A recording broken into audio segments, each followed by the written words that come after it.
বিসমিল্লাহির রহমানির রহিম। আসসালামু আলাইকুম, সবাইকে স্বাগতম আমার চ্যানেলে। আমি তানজিনা।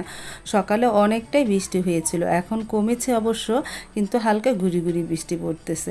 কতদিন যাবত তো খুবই বৃষ্টি হচ্ছে। আর আজ রান্নাঘরে এসেছে ঠিকই, কিন্তু কোনো রান্না করব না। আজ সকালের নাস্তাটা মিজানদের ঘরে করব। সবাই তো ঘুমিয়ে আছে, মানে আমি উঠেছি, ভাবি এসে পড়েছে, কাপড় চোপড় নিয়ে গেল, থাল বাসন নিয়ে গেল বাহিরে। এই যে সবাই ঘুমিয়ে আছে, মশারি টানানো। এখন তুই কেউ ঘুমে থেকে ওঠে নেই, আমি ঘর দুয়ারও এখন তুই গোছাইনি। ভাবি তো বেরিয়ে গেল সব কিছু নিয়ে, সে থাল বাসন কাপড় চোপড় ধুয়ে নেওয়ার জন্য সব কিছু বের করে ফেলেছে। এই যে এই ঘরও শুয়ে আছে। তারপর তো আমি অন্যান্য কাজ করলাম। তারপরে আমার হাজব্যান্ড ঘুম থেকে উঠে গোসল টোসল করে রেডি হলো। এখন আমি আমার হাজব্যান্ড মিজানদের ঘরে যাব সকালে নাস্তাটা খেতে। মানে এখনও ছেলেমেয়েরা তো কেউ ঘুম থেকে ওঠে না। সারামণির টিচার আজ আসেনি, সারামণিও ঘুম থেকে ওঠেনি। তারপরে সাবার টিচার এসেছে, সাবা পড়তে বসেছে। আর সাইদুল তো এখনও শুয়ে আছে। তারপরে আমরা মিজানদের ঘরে চলে আসলাম। মিজান সকালে সবজির খিচুড়ি রান্না করেছে, পাতলা খিচুড়ি। তারপরে আমাদের সকালে ওঠার পরে বলেছে, ভাবি সকালে কোনো নাস্তা রান্না করেন না, আজ আমাদের ঘরে আপনারা নাস্তা করেন। পরে মিজানদের ঘরে এসে বললাম নাস্তা করতে, আমি আমার হাজব্যান্ড, ছেলেমেয়েরা তো কেউই খাবে না। তারপরে সকালে নাস্তাটা করে নিলাম। তারপরে আমি এই ঘরে এসে সারামণিকে ডাকতেছে, এখন বেজে গেছে প্রায় 9:30 মতন। সারামণিকে ডাকতেছে, ওঠো না, উঠবে না। অনেকক্ষণ ডাকাডাকি করেছে কিন্তু ওঠেনি। আর সাবত পড়তেছে, সাইদুল দোতলায় শুয়ে আছে।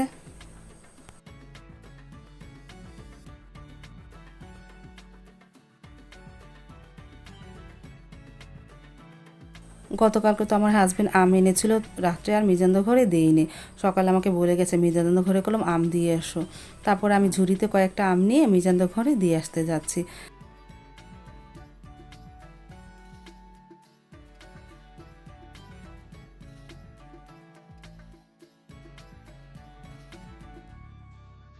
তারপর দেখো আবারও বৃষ্টিটা নামলো। ভাবি তো সকালে কাপড় চোপড়গুলো ধুয়ে মানে মেলে দিয়ে গেছিলো তারে।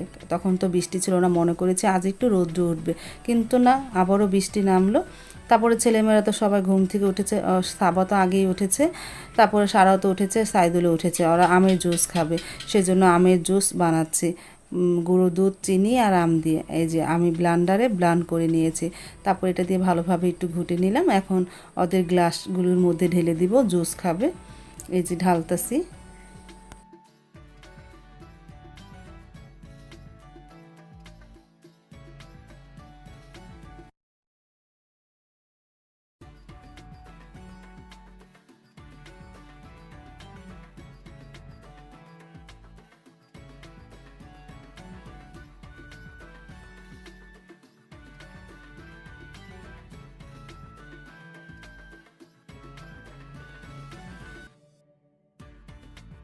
তারপর সারামণি তো ঘুম থেকে উঠেছে, যে জুস নিয়ে বসেছে, ও জুস খাচ্ছে।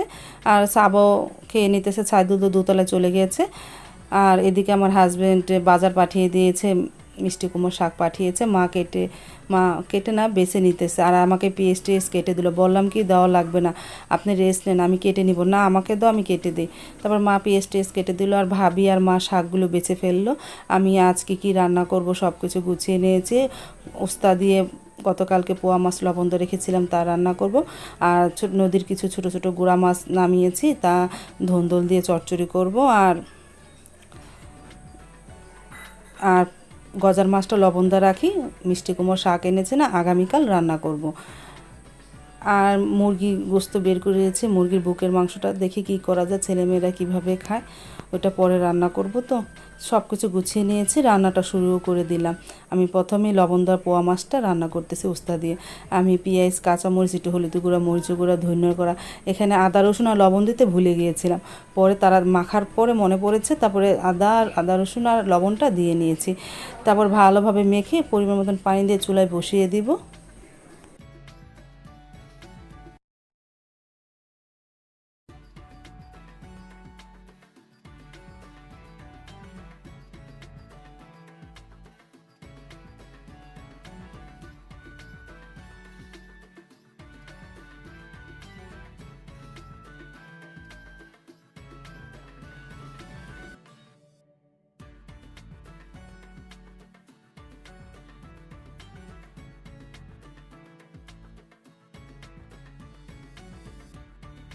পাঁচমিশালি শাক ডিপ ফ্রিজে ছিল, সকালে নামিয়ে রেখেছি। এখন কড়াইয়ের মধ্যে নিয়ে একটু গরম করে তারপরে নরম করে নিব, মানে গুটিয়ে নিব। তারপরে রসুন ও শুকনো মরিচ দিয়ে বাগার দিব।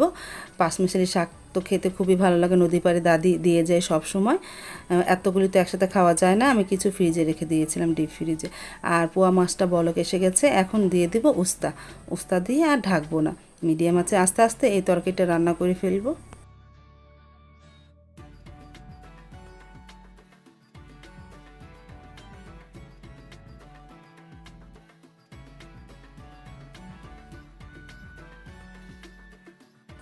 শাকটা তো গুতানো হয়ে গেছে, এখন শুকনা মরিচ ও রসুন দিয়ে বাগার দিয়ে নিতেছি। এই যে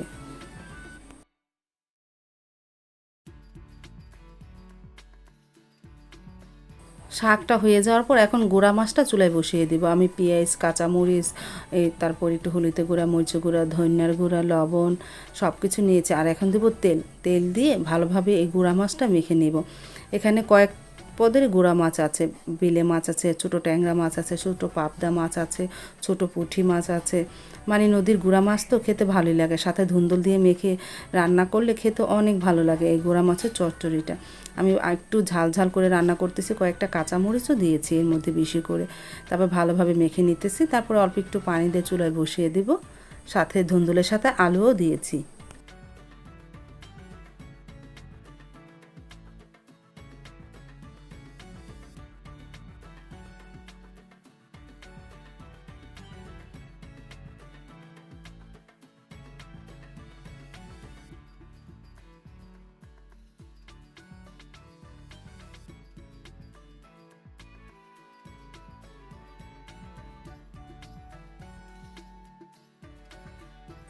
আর এদিকে ওস্তার তরকারিটাও প্রায় হয়ে এসেছে, আমি ঝোলটা পুরো শুকিয়ে ফেলবো। লবণ দেওয়া মাছ তো, লবণ দেওয়া মাছের ঝোল রাখতে না, ঝোলটা শুকিয়ে ফেললে খেতে ভালো লাগে। এই যে হয়ে গেছে আমার পোয়া মাছের তরকারি ওস্তা দিয়ে। আমি এখনই নামিয়ে ফেলবো, ঝোলটা প্রায় শুকিয়ে গেছে, অল্প একটু ঝোল আছে, আমি এখনই নামিয়ে ফেলবো। আর এদিকে বেলে মাছের তরকারিটা প্রায় হয়ে এসেছে, দেখো আঠালো ঝোল হয়ে গেছে।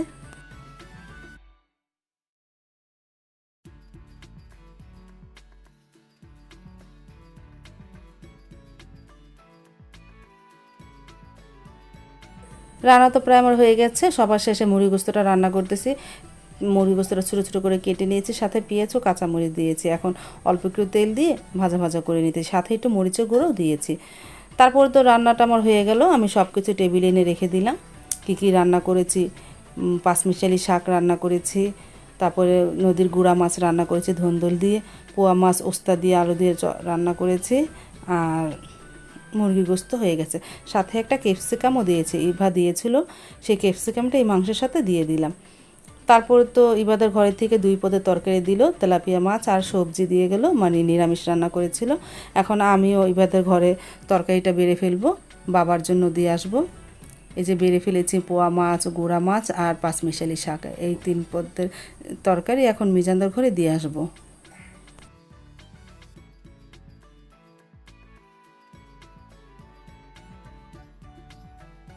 তারপর তো দুপুরে খাবারটা খেতে বসে পড়লো আমার হাজব্যান্ড, আমিও খেতে বসে পড়লো। ছেলে মেয়েদের ডাকতেছি খাওয়ার জন্য, কেউ আসে না।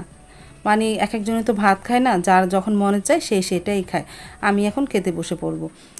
আমার হাজব্যান্ড বসে পড়েছে, আমিও খেতে বসে পড়লাম। পাঁচমিশালি শাক দিয়ে খেতে যে কি ভালো লাগলো, অনেক ভালো লেগেছে আমার পাঁচমিশালি শাকটা।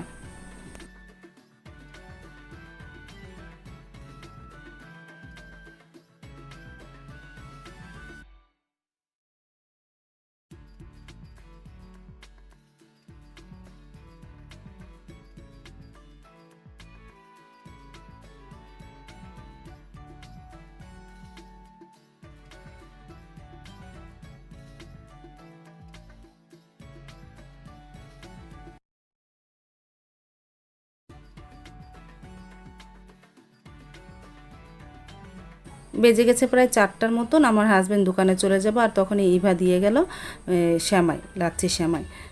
সাবা আর ওর বাবা খেয়ে নিল, সাথে আমি একটু খেয়েছিলাম।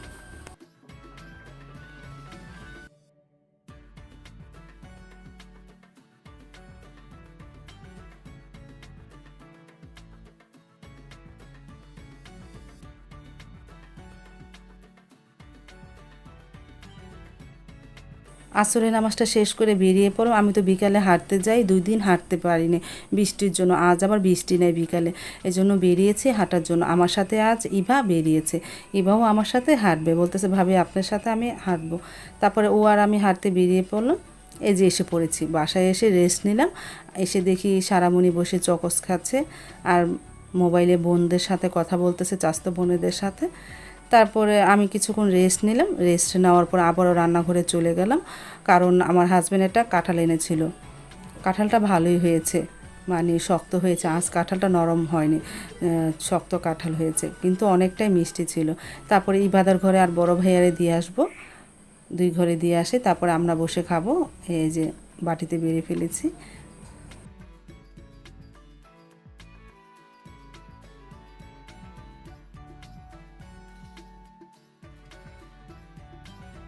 এখন আমি কাঁঠালটা খেয়ে নিতেছি, সাথে সাবাও খাচ্ছে, আর সারামণি তো চকস খাচ্ছে, ও এখন খাবে না কাঁঠাল, পরে খাবে। আমি আর সাবা কাঁঠালটা খেলাম, ভালোই লাগলো। আজ তাহলে এই পর্যন্ত, দেখা হবে আগামীকাল নতুন আরেকটা ব্লগ নিয়ে। আল্লাহ হাফেজ, আসসালামু আলাইকুম।